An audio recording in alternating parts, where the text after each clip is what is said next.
बिस्मिल्लाहिर्रहमानिर्रहीम।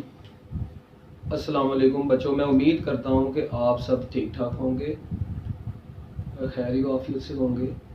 अच्छा बच्चों, हम जो अभी आज के इस लेक्चर में एमडी कैट की फिज़िक्स का, ठीक है, जो हमारी लेक्चर सीरीज चल रही है ऑनलाइन, उसमें बच्चों हम लोग आज एमडी कैट की फिज़िक्स का यूनिट नंबर 2 का लेक्चर नंबर 3 पढ़ने जा रहे हैं। और आज के इस लेक्चर में आप लोग काफ़ी ज़्यादा चीज़ों को अच्छे तरीके से समझेंगे भी और इनको सुनेंगे भी और इनको इंशाल्लाह एंजॉय भी करेंगे। ठीक हो गया? तो मेरे साथ साथ आप लोगों ने चलना है, ठीक है, रुकना कहीं पर भी नहीं है, हम लोगों ने ब्रेक कहीं पर नहीं लगानी, चौथा गेयर डाल के तो लिख ही जाना है। तो हम सबसे पहले जो टॉपिक आज पढ़ने जा रहे हैं बच्चों, उस टॉपिक का नाम है मोमेंटम। क्या नाम है बच्चों? उस टॉपिक का नाम है मोमेंटम। अब मोमेंटम क्या चीज होती है यार? ये पुरानी बातें हैं कि मोमेंटम क्या चीज होती है, मैटर में पढ़ते आ रहे हो, ठीक है। हम लोग इसके बारे में कुछ बातें लिखते हैं। सबसे पहला है जी, quantity of motion in a body. Quantity of motion in a body is called momentum. किसी भी बॉडी में मोशन की क्वांटिटी को क्या बोला जाता है? मोमेंटम बोला जाता है। क्वांटिटी ऑफ मोशन, एक बॉडी में मोशन की कितनी quantity, that is known as its momentum. और इस क्वांटिटी ऑफ मोशन को डिस्क्राइब करते हैं हम लोग किससे? Product of mass and velocity of the body. Product of mass and velocity of the body is equal to momentum. It means किसी भी बॉडी का मोमेंटम उस बॉडी का मास और उस बॉडी की वेलोसिटी, उनमें से एक नहीं, दोनों मिलकर डिस्क्राइब करते हैं किसी भी बॉडी के मोमेंटम को। बच्चों मैं क्या बोला? किसी भी बॉडी के मोमेंटम को उस बॉडी का मास और वेलोसिटी, इन दोनों का प्रोडक्ट, ठीक है जी, डिस्क्राइब करता है। अकेला मास मोमेंटम को डिस्क्राइब नहीं करता, अकेली वेलोसिटी मोमेंटम को डिस्क्राइब नहीं करती। Product of mass and velocity describe momentum, ठीक है। और हम लोग इसके बारे में एक चीज फिर ये भी लिख सकते हैं, it is represented by P, so product of mass and velocity. As we know that velocity is a vector quantity, so momentum is also a vector quantity. If velocity is a vector quantity, momentum is also a vector quantity, because momentum is always in the direction of velocity. As velocity is vector, momentum is vector. Mass is scalar. When a scalar quantity is multiplied by a vector quantity, the result is always a vector. That is why momentum is a vector quantity. इसके बाद आप लोगों को यह भी पता है कि बच्चों मास का यूनिट होता है किलोग्राम, वेलोसिटी का होता है मीटर पर सेकंड, तो ये बन गया किलोग्राम मीटर पर सेकंड। अगर आप लोगों को थोड़ा सा दोहरा पड़ रहा है तो कोई मसला नहीं है, इसको क्या मैं ऐसे नहीं लिख सकता किलोग्राम मीटर पर सेकंड, और उसके बाद देखिए मैंने सेकंड से मल्टीप्लाई और डिवाइड करवाया, मल्टीप्लिकेशन इधर जाके डिवीजन वाला ऊपर आके -1 से मिलके -2 हो गया, मतलब इसको सोल्व करें तुम्हारा जवाब यही आ जाएगा।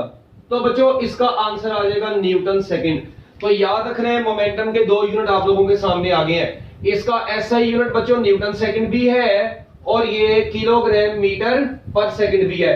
SI base unit kilogram metre per second है। ठीक हो गया? It is a vector quantity, ये भी बात होगी। अच्छा, अब इसके बाद ना हम लोग नेक्स्ट चीज की तरफ चलेंगे। मुझे आप लोगों ने ये बताना है कि मोमेंटम, आप लोग देखें ये जो फार्मूला है ना, P is equal to mv, इस फार्मूले से ना हम लोग 3 केस निकालेंगे, 1, 2 और बच्चों ये 3 केस।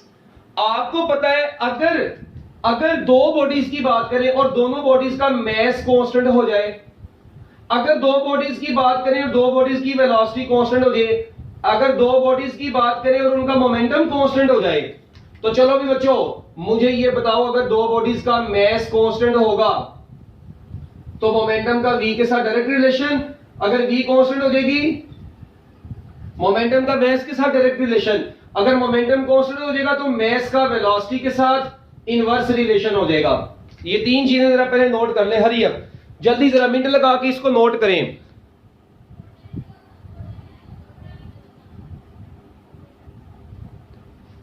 अगर बॉडी का मास कांस्टेंट होगा तो मोमेंटम का वेलोसिटी के साथ डायरेक्ट रिलेशन, अगर वेलोसिटी कांस्टेंट हो जाएगी मोमेंटम का मास के साथ डायरेक्ट रिलेशन, अगर मोमेंटम कांस्टेंट हो गया तो मास का वेलोसिटी के साथ इनवर्स रिलेशन हो जाएगा। तो मेरा ख्याल है यहां से एक चीज क्लियरली नजर आ रही है, जब दो चीजों के दरमियान में डायरेक्ट रिलेशन होता है तो उनकी रेशो एक दूसरे के इक्वल होती है। तो P1 over P2 is equal to V1 over V2, फिर P1 over P2 is equal to M1 over M2, और उसके बाद V1 M1 over M2 is equal to V2 over V1। लो भी बच्चों, ये डिफरेंट आप लोगों के पास केसेस बन गए। मैं आपको कहता हूं जी, two bodies having same mass, ठीक है जी, their velocity ratio is 1/4, their momentum ratio is 1/4. Two bodies have same momentum, same velocity, two bodies are moving with same velocity, one is heavier, second is क्या नाम है अपना, मतलब एक heavy है और एक लाइटर है, तो बच्चों उनकी जो mass ratio होगी उनकी momentum ratio के बराबर होगी। Two bodies having same momentum, then their mass ratio is equal to inverse of their velocity ratio। तो बच्चों ये भी छोटे छोटे MCQs यहां से बनते हैं। इसका मतलब है कि मैं अगर आपसे पूछूं किसी बॉडी का मास ज्यादा होगा तो उसका मोमेंटम क्या होगा, आप लोग नहीं उस वक्त तक बता सकते जब तक आपको वेलोसिटी ना पता हो। हाँ, मैं कहता हूं यार एक बॉडी का मास ज्यादा है, दो बॉडीज है मेरे पास, मैं कहता हूं let we say there is a car and truck which will have greater momentum. हर चर्सी किस्म का आदमी क्या आंसर देता है, भाई गाड़ी ट्रक बड़ा है इसका मतलब उसका मोमेंटम ज्यादा होगा, ऐसा नहीं है। मैंने भी आपको बताया कि अकेला आपने मास के लिहाज से मोमेंटम को नहीं बताना। एक कार है यार, वो 1000 मीटर पर सेकंड की स्पीड से मूव कर रही है, ठीक है,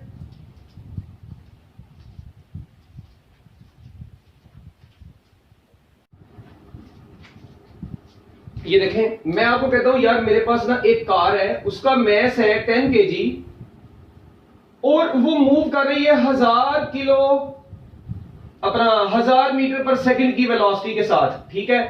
एक ट्रक है मेरे पास, लेट वी से 100 kg का है, सपोज कर रहे हैं, और वो मूव कर रहा है 2 मीटर पर सेकंड की स्पीड के साथ, या चलो 2 नहीं इसको 10 कर लो, कई लोगों को दौरा पड़ जाना कितनी कम, सपोज कर ले ना। अब मैं आपसे पूछता हूं यार, ये इंफॉर्मेशन आपको मैंने दी है कार की और ये इंफॉर्मेशन मैंने आपको दी है ट्रक की। अब मैं आपको कहता हूं जी बताएं मुझे इनमें से मोमेंटम किसका ज्यादा है। आप लोग क्या काम करेंगे, आपको क्लियर पता है कि इन दोनों को मल्टीप्लाई करवाएंगे, इसका मोमेंटम आ जाएगा 10,000 न्यूटन सेकंड। एक बात तो डन हो गई। अच्छा, इधर से इसका मोमेंटम आएगा सिर्फ और सिर्फ 1000 न्यूटन सेकंड। अब मुझे बताएं किसका मोमेंटम ज्यादा है, तो साफ नजर आ रहा है कार का मोमेंटम ज्यादा हो गया ट्रक से। इसका मतलब है कि आप लोग सिर्फ मास या सिर्फ वेलोसिटी के हिसाब से मोमेंटम को नहीं बताएंगे। मोमेंटम जब भी बताएंगे मास और वेलोसिटी दोनों के प्रोडक्ट के हिसाब से बताएंगे। ओके, चलते हैं आगे। लो बच्चों, ये थी मोमेंटम की छोटी छोटी बातें। इसके बाद आप लोगों ने नेक्स्ट टॉपिक जो पढ़ा हुआ है मोमेंटम के हवाले से, उसमें आता है सबसे पहले Newton second law of motion in terms of momentum. Newton second law of motion, Newton second law of motion in terms of momentum, Newton second law of motion in terms of momentum.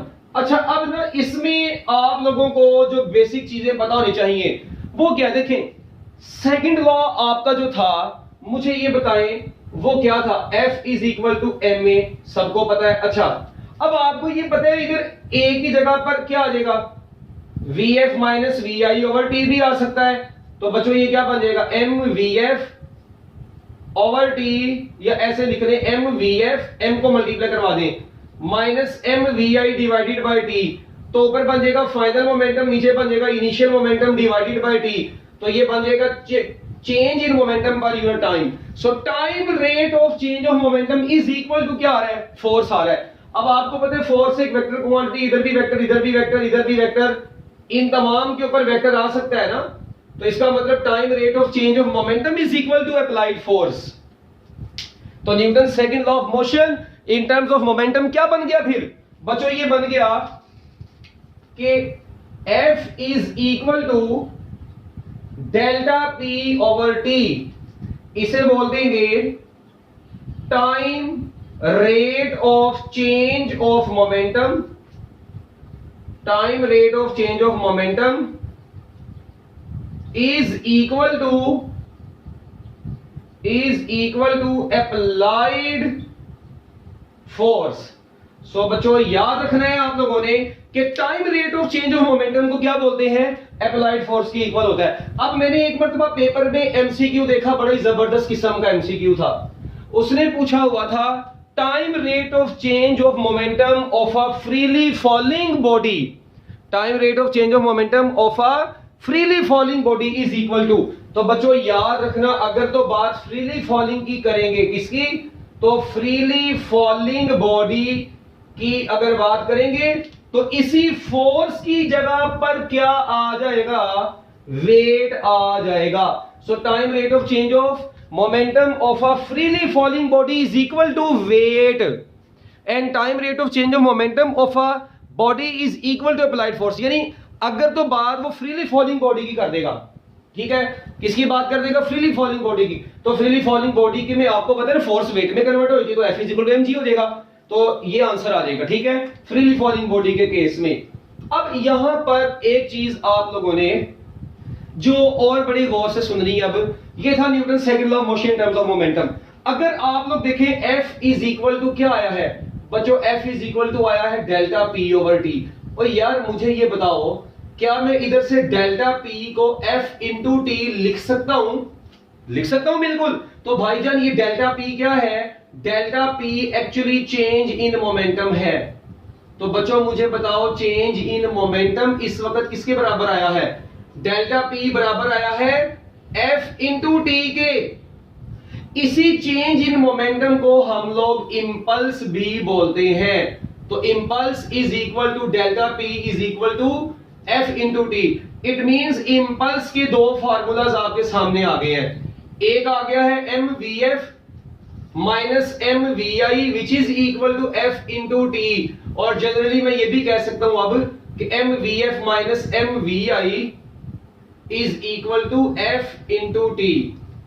तो इसका मतलब impulse का जो answer होगा वो क्या होगा, impulse actually mvf minus mvi के बराबर भी हो सकता है और F इंटू T के बराबर भी हो सकता है। अब यूनिट्स ऑफ इंपल्स क्या होते हैं, मेरी बात सुने जरा, आप लोगों ने गौर से ये बताना है SI unit of impulse, SI unit of दो चीजों के। अब मैं आपके SI यूनिट पूछता हूं, मोमेंटम का SI unit of momentum, change in momentum, ठीक है, SI unit of momentum, change in momentum, और उसके बाद इंपल्स। बच्चों एक इंटरेस्टिंग चीज याद रखना, इसका भी SI यूनिट न्यूटन सेकंड निकाला था हम लोगों ने, भी यहां पर निकाला था। अच्छा, और यार मोमेंटम का अगर न्यूटन सेकंड, तो चेंज इन मोमेंटम का यूनिट भी तो न्यूटन सेकंड ही होगा। और उसके बाद इंपल्स, इंपल्स तो वैसे ही फोर्स इनटू टाइम है, product of force and time है। तो बच्चों इंपल्स का यूनिट भी क्या बन जाएगा, न्यूटन सेकंड बन जाएगा। इट मींस इन तमाम के यूनिट, इंपल्स हो गया, चेंज इन मोमेंटम हो गया, या अकेला मोमेंटम, इन तमाम का यूनिट क्या होता है, न्यूटन सेकंड।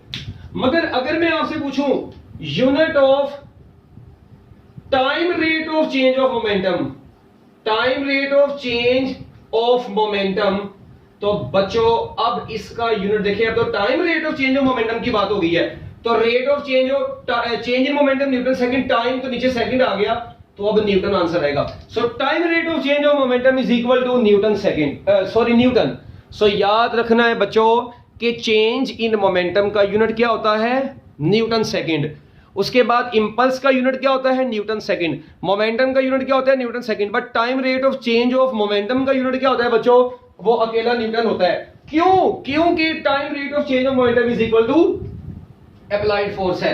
तो ये वो बातें हैं जो कि हम लोगों को अब पता होनी चाहिए। अच्छा, इसके बाद ना एक चीज यहां पर और बड़ी इंपॉर्टेंट आती है, आप लोग गौर करें कि ये जो F का फार्मूला आया है, एक छोटा सा नोट आप लोगों को देने लगा हूं, ये नोट है, इसको आप लोगों ने जरा अच्छे तरीके से ट्रैक करना है कि ये देखें जरा, F is equal to change in momentum over T आया है, ठीक है। अच्छा मुझे एक बात बताएं, अगर मैं आपको ये कहता हूं कि बच्चों जितना टाइम का यहां पर फोर्स का टाइम के साथ क्या रिलेशन है, अगर तो बच्चों डेल्टा P कांस्टेंट हो जाए तो ये क्लियरली नजर आ रहा है कि F is inversely proportional to T। अगर चेंज इन मोमेंटम, बॉडी के मोमेंटम में चेंज नहीं आ रहा, ठीक है, change in momentum is constant, तो बच्चों फोर्स का टाइम के साथ क्या रिलेशन होता है, इनवर्स रिलेशन होता है। इट मींस कि अगर कम टाइम में फोर्स का असर ज्यादा इफेक्ट करता है, और अगर ज्यादा टाइम होगा तो फोर्स का इफेक्ट क्या होगा बच्चों, कम होगा। ये आप लोगों ने बात बहुत अच्छे तरीके से अपने जहन में बिठा लेनी है। ठीक हो गया। अब एक बात ना जरा और आप लोगों ने यहां पर, यानी फोर्स का टाइम के साथ इनवर्स रिलेशन है, अगर डेल्टा पी क्या होगा बच्चों, कांस्टेंट होगा। ठीक है, अब इसको जरा आप लोग कर लें नोट जल्दी, इसके बाद मैं अगली बातें आप लोगों से करता हूं। इसको हरी अब जल्दी जल्दी नोट करें जरा।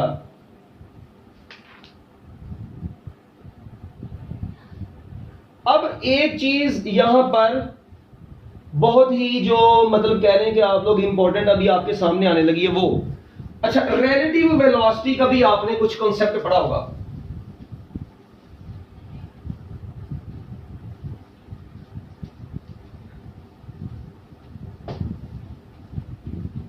देखें रिलेटिव वेलोसिटी का क्या कॉन्सेप्ट है, मेरी बात जरा आप लोगों ने ध्यान से बड़े गौर से सुननी है और समझनी है। बच्चों अगर मैं आप लोगों को ये कहता हूं यार एक बॉडी ए है, वी ए से मूव कर रही है, एक दूसरी बॉडी वो वेलोसिटी वी बी से मूव कर रही है। ठीक है, मैं आप लोगों से कहता हूं what will be their relative velocity, two bodies are moving in the same direction, their relative velocity is subtraction of their velocities. तो इनकी रिलेटिव वेलोसिटी इनकी वेलोसिटीज का सब्ट्रैक्शन होती है। अच्छा, फिर एक बच्चा है वो कहता है सर जी एक बॉडी वी ए से इधर को आ रही है और एक दूसरी बॉडी वी बी से इसकी तरफ आ रही है। बच्चों if two bodies are moving toward each other, their relative velocity is addition of their velocities। ठीक हो गया। अच्छा, फिर एक केस और आता है, एक बच्चा कहता है सर जी नहीं ये बॉडी इधर को जा रही है, ठीक है, और ऐसे नहीं बल्कि चले ऐसे मैं बनाता हूं, ये वाली एक इधर को जा रही है ऐसे वी ए वेलोसिटी के साथ, और दूसरी इधर को आ रही है ऐसे वी बी वेलोसिटी के साथ। What will be their relative velocity? ओ भाई ये देखो क्या इन दोनों की डायरेक्शन ऑपोजिट है? देखो इधर ये भी ऐसे तो आ रही थी, ऑपोजिट डायरेक्शन में ही आ रही है, तो अभी ऑपोजिट डायरेक्शन में जा रही है। In opposite direction relative velocity is always addition of their velocities.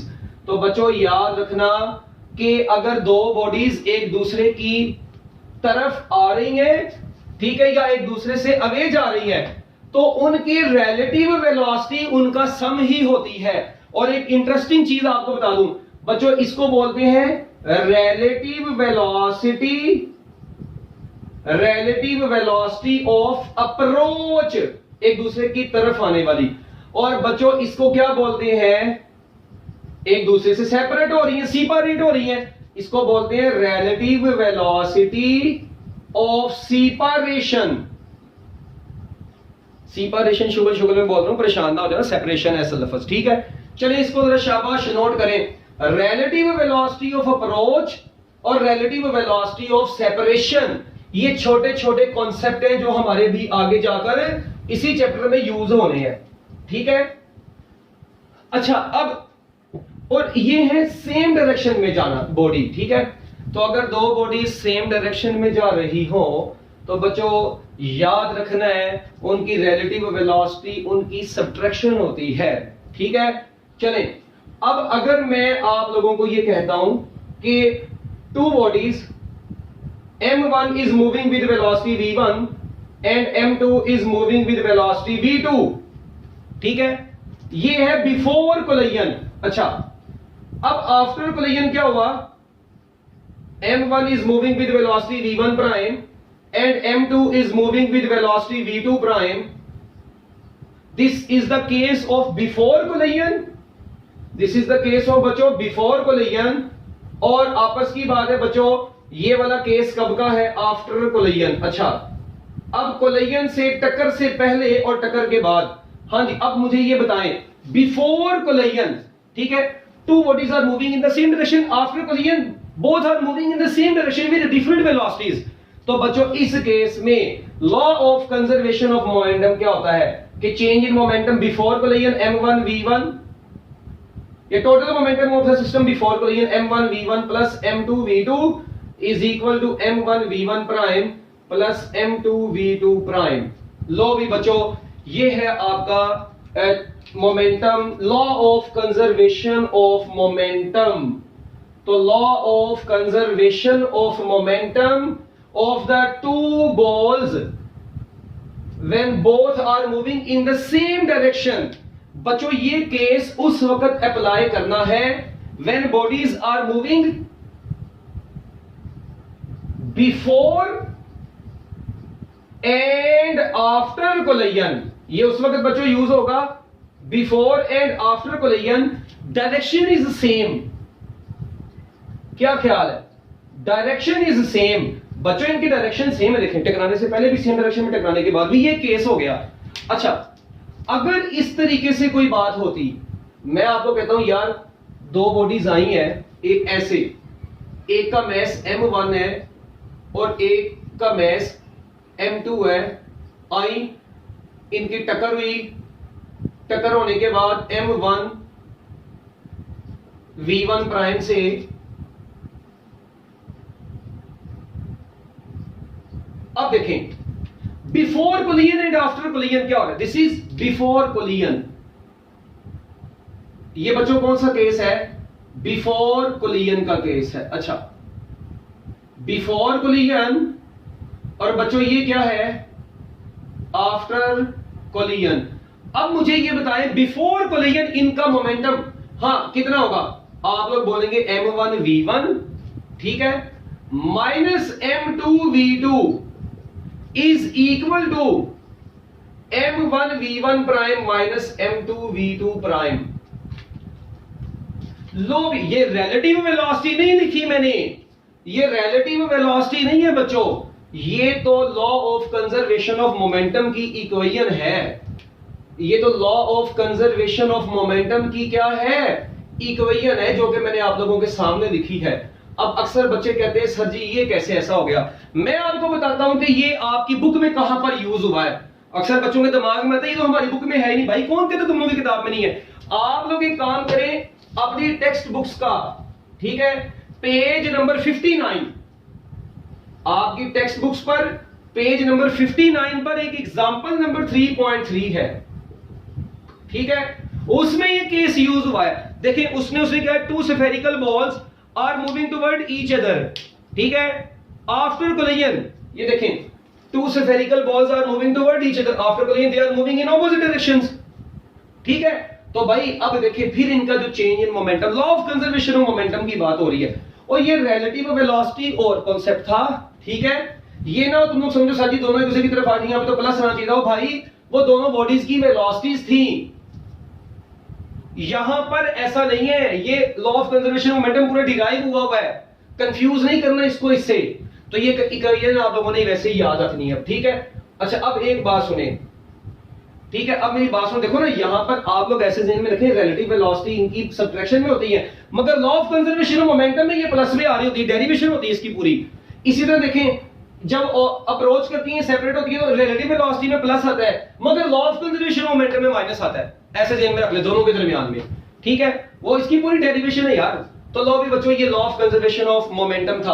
और आपको एक बात पता होनी चाहिए, law of conservation of momentum किसके लिए एप्लीकेबल होता है? आइसोलेटेड सिस्टम के लिए। आइसोलेटेड सिस्टम में, किसी भी आइसोलेटेड सिस्टम की बात करें, a system on which no external agency exerts any force, तो आइसोलेटेड सिस्टम में नो एक्सटर्नल एजेंसी, एजेंसी का मतलब होता है जरिया, एक्सर्ट्स एनी फोर्स, किसी भी एक्सटर्नल जरिए से फोर्स एक्ट नहीं करती। और दूसरा कि इसमें जो टोटल मोमेंटम होता है सिस्टम का, टोटल मोमेंटम वो हमेशा क्या रहता है बच्चों? कांस्टेंट रहता है, ठीक है। ये छोटी छोटी बातें हैं जो कि आप लोगों को बहुत अच्छे तरीके से आनी चाहिए। लो बच्चों इनको नोट करें, शाबाश, जल्दी जल्दी इनको नोट कर दें। इसके बाद मैं आप लोगों को एक और बड़ी काम की बात बताने लगा हूं। ये law of conservation of momentum भी आपका हो गया है, ठीक है। अब इसके बाद हम लोग थोड़ी सी बात को आगे बढ़ाएंगे। इसको जरा पहले नोट करें, शाबाश, मिनट लगा के जरा। आपको पता है कि law of conservation of momentum में ना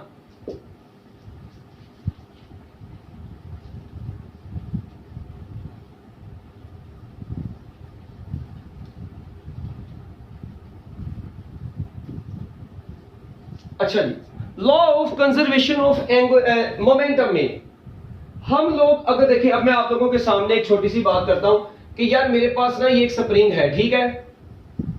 इस स्प्रिंग के साथ मैंने बच्चों एक मैस M1 इधर लगाया है, एक मैस M2 इधर लगाया है, ठीक है। एक बात में याद रखना, सिर्फ बच्चों MD कैट में MCQs करना ही एक MD कैट के पेपर का सॉल्यूशन नहीं होता। हाँ जी, MCQs की प्रैक्टिस बहुत जरूरी है, मगर अगर आपको थ्योरी ही ना आती हो तो आप लोगों के उस MCQs का क्या फायदा जिनको आप लोगों ने रटे मार के करना है। तो बच्चों पहले अपने कॉन्सेप्ट्स को स्ट्रॉन्ग बनाएं। जब आपके कॉन्सेप्ट स्ट्रॉन्ग होंगे, जब आपको ट्रिकी पॉइंट्स पता होंगे किसी भी टॉपिक के, ईमानदारी की बात है उस वक्त MCQs करने में जो मजा आता है ना, वो उससे पहले रटा मारने में नहीं आता। कुछ बच्चे मैंने देखे, यकीन माने, पूरे MD कैट की मुख्तलिफ किताबें पकड़ के ना गानों की, तो उन MCQs को रटा मार देंगे ये पेपर में आने, नहीं आने, ऐसा नहीं है, नहीं आने वो MCQs कहां से आने? इन लेक्चर्स में से आने, इन कॉन्सेप्ट्स में से आने हैं।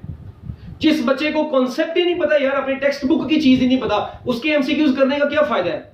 MCQs तो तब भी होने ना जब आपको कुछ आता होगा, जब आपको कॉन्सेप्ट पता होगा इस MCQ का क्या है। तो भाईजान अपनी चीजों को स्ट्रॉन्ग करें, इन चीजों को अच्छे तरीके से अपने ज़हन में रखें। अब देखें, मैं आपको कहता हूं यार, इस वक्त initially this system is at rest, initially the system is at rest, ठीक है जी, ये सिस्टम रेस्ट पर है। ये क्वेश्चन आपको सपोज करें MD कैट के पेपर में आ गया, initially the system is at rest, okay. एक बात, कंप्रेस्ड स्प्रिंग है ये, ठीक है। व्हेन स्प्रिंग इज रिलीज्ड, बच्चों बताएं जब स्प्रिंग को रिलीज कर दिया जाएगा, व्हेन स्प्रिंग इज रिलीज्ड, जब स्प्रिंग रिलीज होगा तो बताएं इनकी वेलोसिटी रेशियो किसके बराबर होगी? अब ऑप्शंस है A B C D, option सुने, M1 ratio M2, M2 ratio M1, M1 M2 और M2 M1 over M1 plus M2। हाँ, ये यूनिक ऑप्शन है डेल्टा, है ना, डेल्टा यूनिक ऑप्शन है। हाँ जी बताएं जरा, कहते हैं इनिशियली ये सिस्टम रेस्ट पर है। आप लोगों से ये पूछा है कि जब स्प्रिंग को रिलीज किया जाएगा, तो देखें सपोज करते हैं स्प्रिंग को जब रिलीज करेंगे तो आपको पता है ये वेलोसिटी v1 और ये वेलोसिटी v2 से ऑपोजिट डायरेक्शन में जाएंगे। तो बच्चों इसका सॉल्यूशन सुनना, देखें आप लोगों को पता है total momentum of this system before releasing is equal to 0, but after releasing it will be m1 v1 minus m2 v2. Why minus m2 v2? Because both are moving in opposite direction. That is why we will use negative sign. So m1 v1 will be equal to m2 v2. तो I think so यहां से v1 over v2 बराबर आ जाएगा m2 over m1 के। तो बच्चों आपका final answer क्या बनेगा? m2 over m1। आपकी टेक्स्ट बुक का ये न्यूमेरिकल भी है जो कि MCQs में अक्सर औकात आ जाता है। It means when the spring will release, the ratio of their velocities is equal to inverse ratio of their masses. This is law of conservation of momentum. Okay? इसी तरह अब आप लोगों को एक चीज और पता है कि राइफल एंड बुलेट, राइफल और बुलेट में भी आप लोगों ने क्या पढ़ा था कि देखिए जी सपोज करते हैं ये आपकी एक ब्यूटीफुल राइफल है, ये मैं बस ऐसी प्यारी सी ड्रॉ कर देता हूं, ठीक है जी, ये आपकी ब्यूटीफुल राइफल है, ठीक है। और इस राइफल के यहां से आप लोगों, इस राइफल का मैस कैपिटल M है और यहां पर आप लोगों के पास एक बुलेट है। अब देखें, अब राइफल का मैस कैपिटल M है, बुलेट का मैस स्मॉल m है। एक बात ये होगी, ठीक है। चलिए अब मैं आप लोगों से यार ये पूछने लगा हूं कि मुझे बताएं इस सिस्टम में, ठीक है जी, जब राइफल से फायरिंग की जाएगी तो इसकी वेलोसिटी v प्राइम है और इसकी वेलोसिटी सपोज करते हैं v है। यानी अभी बताने का मकसद ये राइफल का मैस m है, चलें अभी ऐसे ज़हन में रखें, और बुलेट का मैस है स्मॉल m। अच्छा अब बिफोर फायरिंग मुझे बताओ बच्चों, बिफोर फायरिंग क्या होगा? किसी अन्य को भी नजर आ रहा है बिफोर फायरिंग जो m into 0 plus m into 0 will be equal to 0। और यार देखो ना इसकी वेलोसिटी है ना इसकी velocity, both are at rest, और ये बुलेट बाहर नहीं निकली हुई, ये बुलेट अभी इसके अंदर है, ठीक है। ये वैसे ही मैं एग्जांपल के तौर पर उसको बाहर बनाया है। अच्छा, before firing total momentum of the rifle and bullet is 0, ठीक है, बल्कि इसको अंदर बना लो, कई लोगों को दोहरा पड़ जाना ये लो, ठीक है। अभी ये अंदर है और उसकी वेलोसिटी इस वक्त 0 है, राइफल भी 0 है, ओके। बट आफ्टर फायरिंग क्या होगा, यहां का नजारा ही बदल जाएगा। आफ्टर फायरिंग अब आपको पता है कि राइफल एंड बुलेट, ठीक है जी, राइफल देखिए, अब सपोज करते हैं राइफल फायरिंग के बाद राइफल की वेलोसिटी v1 प्राइम होगी और इसकी वेलोसिटी v होगी, तो मुझे बताइए ये क्या बन जाएगा, ठीक है, mv प्राइम इसका मोमेंटम, mv इसका मोमेंटम, टोटल मोमेंटम ये हो गया। तो इसका मतलब ये होगा कि law of conservation of momentum को अप्लाई करें। एलसीएम का मतलब है law of conservation of momentum, तो मैं कह सकता हूं mv prime plus mv is equal to 0, so mv prime is equal to minus mv। इसका मतलब ये होगा momentum of rifle, momentum of rifle is equal but opposite to momentum of bullet. Momentum of rifle is equal but opposite to momentum of bullet. बच्चों rifle का momentum bullet के momentum के equal but opposite होगा। तो लो ये बच्चों आप लोगों का ये law of conservation of momentum से रिलेटेड कोई छोटी मोटी जो हम लोगों ने बातें करनी थी वो कर ली है। तो एक चीज यहां पर और ये नेगेटिव का साइन ये शो कर रहा है कि both rifle and bullet will move in opposite direction, ठीक हो गया, और इनके मोमेंटम आपस में इक्वल है, उनके डायरेक्शन में क्या है, ऑपोजिट है, ओके। तो इसको आप लोग करें जरा नोट जल्दी जल्दी मिनट लगा के। इसके बाद हम लोग बच्चों चलेंगे अपने elastic and inelastic collision के टॉपिक के ऊपर। Elastic and inelastic collision,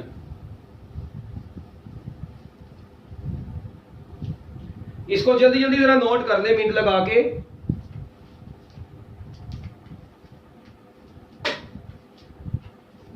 elastic and inelastic collision से पहले बच्चों इसको नोट करना आपका हक बनता है, ठीक है, इसको जल्दी जल्दी नोट कर लें, शाबाश।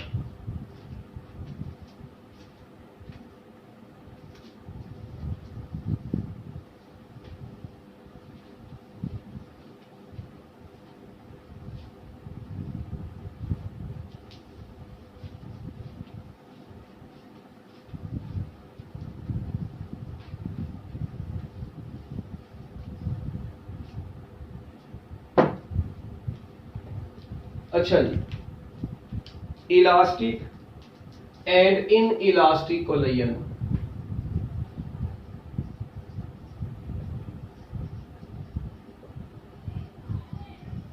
अच्छा, अब ये जो है ना ये बड़ा ही एक आप लोग कह रहे हैं कि ना इंटरेस्टिंग टॉपिक है, और ये पहले पहले तो इंक्लूड नहीं था मगर उसके बाद ये इंक्लूड हो गया। मैं इसकी ज्यादा लंबी डिटेल में बातें नहीं करूंगा, आप लोगों को माशाल्लाह पहले से सब कुछ पता है।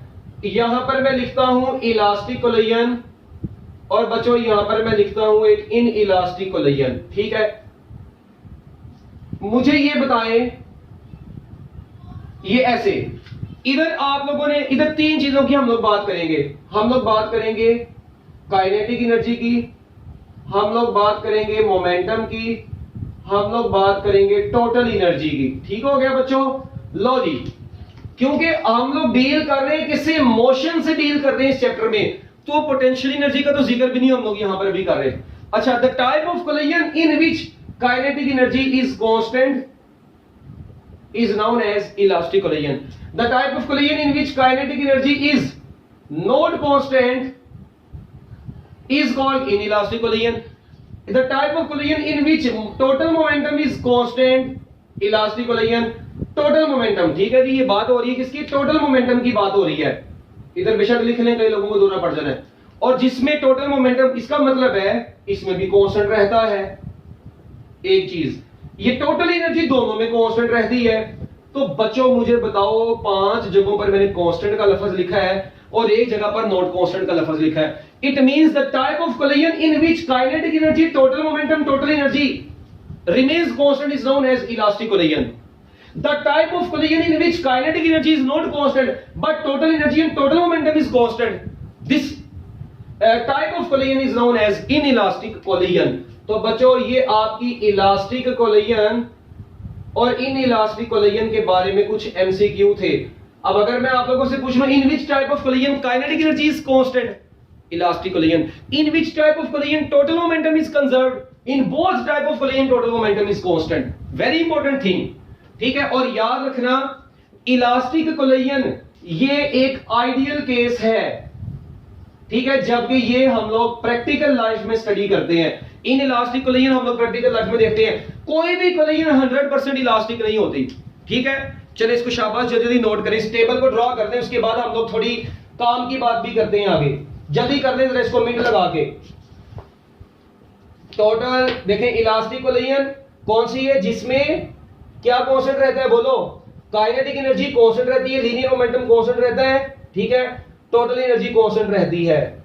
जबकि इन इलास्टिक कोलिजन में लीनियर मोमेंटम भी कांस्टेंट है, टोटल एनर्जी भी कांस्टेंट है, मगर काइनेटिक एनर्जी कांस्टेंट नहीं है। उसके बाद एक आती है बच्चों आप लोगों के पास बड़ी ही इंटरेस्टिंग चीज, परफेक्टली इन इलास्टिक कोलिजन। बच्चों एक कौन सी आती है, perfectly inelastic collision. Perfectly inelastic collision. अच्छा, अभी जो परफेक्टली इन इलास्टिक कोलिजन है, इसकी जरा आप लोग थोड़ी सी पहले डिटेल लिख लें। सबसे पहले बच्चों आप लोग लिखेंगे a collision in which two objects stick together after the collision. A collision in which, a collision in which, a collision in which two objects stick together, ठीक है जी, stick together after the collision. बच्चों ऐसी collision जिसमें collision के बाद दो objects एक दूसरे के साथ क्या कर जाते हैं, स्टिक कर जाते हैं, ठीक है जी, is called perfectly elastic collision, is called perfectly, बल्कि पूरे लिखने कई लोगों को दौरा पड़ जाना है, परफेक्टली इन इलास्टिक कोलिजन। लो अभी बच्चे इसको नोट करें, हरी अब जल्दी जल्दी नोट कर लें। इसके बाद हम लोग अभी बड़ी काम की बातों की तरफ चलने जा रहे हैं, जल्दी जल्दी इसको नोट करें, हरी अब मिनट लगा के।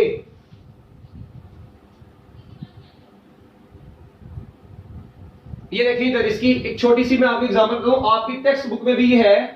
m1 is moving with velocity v1, m2 is moving with velocity v2, ऐसे बच्चों m1 is moving with velocity v1 and m2 is moving with velocity v2, but after collision both bodies stick up with each other and are moving with a constant velocity. This is before collision. आपकी book में उसने truck और car की example दी हुई है, वो perfectly inelastic collision की example है, before collision, and this is after collision. लो जी अब मुझे बताएं बिफोर कोलिजन फिर ये क्या होगा बच्चों, ये बन जाएगा m1 v1 प्लस m2, ये v2 है, is equal to m1 plus m2 into v। तो बच्चों मैं यहां से ये भी कह सकता हूं कि उन after in perfectly inelastic collision combined velocity is equal to sum of respective momentums of the bodies divided by sum of the masses of the two bodies. लो भी बच्चों जाओ, क्या याद करोगे, अब अपनी टेक्स्ट बुक का वो न्यूमेरिकल जुबानी करो जाके। मैं बता देता हूं ये आपकी बुक में कहां पर है, आपकी बुक में पेज नंबर बच्चों ये बना हुआ है 75 और 3.8 न्यूमेरिकल, 3 प्रॉब्लम नंबर 3.8 आपकी टेक्स्ट बुक में इससे मैच करता है, जाके उसको देख लें आप लोग, बड़े अच्छे तरीके से आप लोगों को वहां पर नजर आ जाएगा। तो लो भी बच्चों ये वो बातें थी जो कि हम लोगों को पता होनी चाहिए थी इलास्टिक और इनइलास्टिक कोलिजन के हवाले से। जरा इसको जल्दी जल्दी आप लोग अच्छे तरीके से देख लें और इसको नोट कर लें, शाबाश, मिनट लगाएं जरा जल्दी, जरा हरी अप।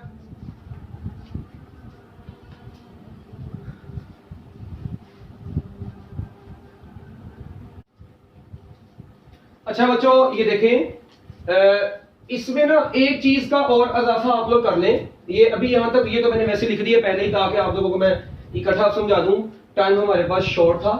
यहां पर देखें ये तो आपने कॉलम बनाए थे ना 3, एक कॉलम इसके आगे और बनाए, इसमें ना हम लोग कहते हैं द टाइप ऑफ कोलिजन, आप लोग पढ़ते हैं elastic collision in one dimension आपकी बुक में है, आपकी टेक्स्ट बुक में है ना elastic collision in one dimension, उसमें आपने क्या प्रूफ किया हुआ है? उसमें बच्चों आप लोगों ने ये प्रूफ किया हुआ है कि velocity of approach is equal to velocity of separation, जबकि इन इलास्टिक कोलिजन में velocity of approach is always greater than velocity of separation होती है। इसकी डेरिवेशन आपकी बुक में नहीं है, ये आपकी डेरिवेशन आपकी बुक में है, तो ये आप लोगों को दोनों केस आने चाहिए ये, ठीक है। ये मैंने बताया था आइडियल केस है और ये मैंने बताया था प्रैक्टिकल केस है या रियल केस है। अच्छा, जबकि परफेक्टली इन इलास्टिक कोलिजन में भी एक पॉइंट नोट कर लें कि परफेक्टली इन इलास्टिक कोलिजन में वेलोसिटी ऑफ सेपरेशन जीरो होती है। देखिए ना, सेपरेट नहीं हुई उसके बाद, तो वेलोसिटी ऑफ सेपरेशन इनकी क्या होती है? जीरो। तो अब देखिए मैं बताता हूं आपसे, एमसीक्यू पूछूं, in which type of collision velocity of approach is equal to velocity of separation? Elastic collision. In which type of collision velocity of approach is greater than velocity of separation? बताओ। और देखो ना भाई, देखिए in elastic collision में energy lost हो जाती है। जब एनर्जी लॉस्ट होगी इट मींस जिस वेलोसिटी से अप्रोच की है उस वेलोसिटी से सेपरेट नहीं होगी, उससे कम वेलोसिटी से होगी। It means velocity of approach is greater than velocity of separation in elastic collision. And in which type of collision velocity of separation is zero?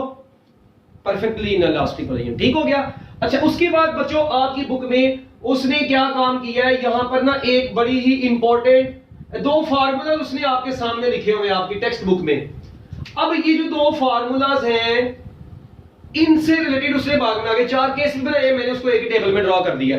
देखें, आप लोगों को पता है वेलोसिटीज इनकी याद रखनी है ये वाली, ठीक है, कि टकराने के बाद उनकी जो वेलोसिटीज होती है ना बॉडीज की, उनको कैलकुलेट करने का ये फार्मूला है। v1 prime is equal to m1 minus m2 over m1 plus m2 v1 plus 2m2 v2 over m1 plus m2।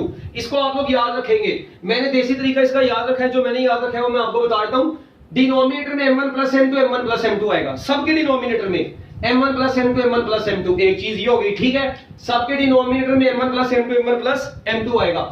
उसके बाद अगर v1 प्राइम है तो लेफ्ट साइड पर यहां पर v1 ही होगा, अगर ये v2 प्राइम है तो यहां पर v2 होगा, ठीक है। उसके बाद यहां पर देखेंगे v के साथ 1 है तो ऊपर आ जाएगा m1 माइनस m2, इधर 2 है तो इधर आ जाएगा m2 माइनस m1। जो इधर पहले होगा उसके ऑपोजिट वाला 2 के साथ मोमेंटम इधर होगा। मतलब मैं बताता हूं, कई लोगों को दोहरा पढ़ा है, देखें v2 prime is equal to, अगर लिखना है सबसे पहले आपके दिमाग में शॉर्टकट क्या आएगा, m1 plus m2। v2 prime है तो इधर v2 लिख देना है, प्लस 2 तो आना ही आना है, नीचे m1 प्लस m2 आ गया। और बच्चों ये तो मतलब दोनों में कांस्टेंट चीज है ये लो, ठीक है। अब चेंज क्या होगा, अगर इधर 2 है तो इधर क्या आ जाएगा m2 माइनस m1, अगर इधर 2 है तो बच्चों यहां पर v2 आ जाएगा, ठीक है। उसके बाद अगर इधर 2 आ गया तो इधर पहली वाली बॉडी का मोमेंटम आ जाएगा m1 v1। याद हो गया? चलिए शाबाश, इसको नोट कर ले जल्दी जल्दी जरा मिनट लगा के। अच्छा, अब एक बात सुनिएगा, अगर दो बॉडीज हैं इक्वल मास की हैं, यार ये देखो 2 बॉडीज हैं इक्वल मास की हैं, m1 m2, ठीक है। ये वेलोसिटी v1 से मूव करती है, वेलोसिटी v2 से।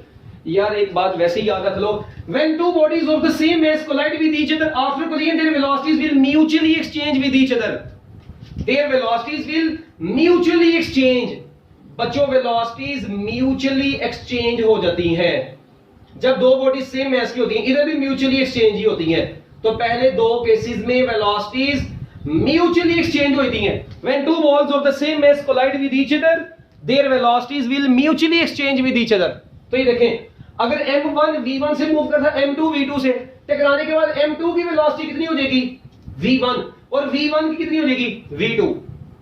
अच्छा, अब दूसरा केस, अगर v2 0 हो, अगर दूसरी बॉडी रेस्ट पे हो तो कोई मसला नहीं है, जो आएगी टकराने वो खुद रेस्ट पे आ जाएगी, जो रेस्ट पे थी वो आगे निकल जाएगी। इट मींस अब v2 जो होगी वो v1 बन जाएगी और v1 खुद क्या हो जाएगी 0 हो जाएगी। तो देखिए v1 prime 0, v2 prime v1 के बराबर आ गया। ये केसेस है, रिजल्ट है, इनके याद रख सकते हैं। अच्छा, अब एक केस है when a heavier body collides, ये देखिए एक बहुत हैवी बॉडी है, एक ये बेचारी छोटी सी बॉडी है। मुझे बताओ जब ये छोटी से टकराएगी इसका क्या रहेगा? खुद तो इसकी वेलोसिटी पे कोई फर्क नहीं पड़ेगा, इसकी अपनी वेलोसिटी तो वही रहेगी, मगर जो छोटी वाली है चरसी वो डबल वेलोसिटी से आगे निकल जाएगी, 2v1 डबल वेलोसिटी से आगे निकल जाती है। अच्छा, और अगर ऐसा हो, अब ये छोटी वाली बॉडी जाके, ठीक है, m1, लेट वी से this m1 is smaller and m2 is bigger. बच्चों जब स्मॉलर बॉडी जब ये जाके इससे टकराएगी तो क्या होगा, ये उल्टे पांव बेचारी वापस आ जाएगी, मतलब V1 प्राइम नेगेटिव होके वापस आएगी, रिवर्स हो जाएगी ये तो बेचारी। और ये जो बड़ी वाली है इसके सही पे कोई फर्क नहीं पड़ेगा, ये रेस्ट पे रहेगी। तो लो भी बच्चों, ये थे आपके इलास्टिक और इन इलास्टिक कोलेजन के हवाले से भी कुछ बेसिक कॉन्सेप्ट्स। अब आगे हमारे इस चैप्टर के जो 2 टॉपिक रह गए हैं ना, वो हम लोग इंशाल्लाह कल पढ़ेंगे। प्रोजेक्टाइल मोशन के ऊपर भी कम से कम कल हमारा 1.5 घंटे का लेक्चर होगा। प्रोजेक्टाइल मोशन के ऊपर भी कम से कम 45 मिनट्स लगने हैं। और उसके बाद मोमेंटम है अपना वो जो है ना टॉर्क एंड इक्विलिब्रियम, उसके ऊपर भी 45 मिनट्स का लेक्चर लगना है। तो कल इंशाल्लाह हमारा ये चैप्टर खत्म हो जाएगा। मैं उम्मीद करता हूं कि आप लोगों को ये चीजें समझ आ गई होंगी, इनको नोट करें, इनके बगैर आपका गुजारा नहीं है। ये चीज आप लोग अपने दिमाग में बिठा लें, ठीक हो गया? इन चीजों के बगैर आप लोगों का गुजारा बिल्कुल भी नहीं है, ठीक है? ओके जी, अब ये सारी बातें आपको आनी चाहिए। ये सारे के सारे एमसीक्यूज हैं, ठीक है? जितनी भी चीजें आप लोगों को बताई हैं ये सारी की सारी एमसीक्यूज में आती होती हैं और एमसीक्यूज के हवाले से इंपॉर्टेंट है। तो best of luck, Allah Hafiz.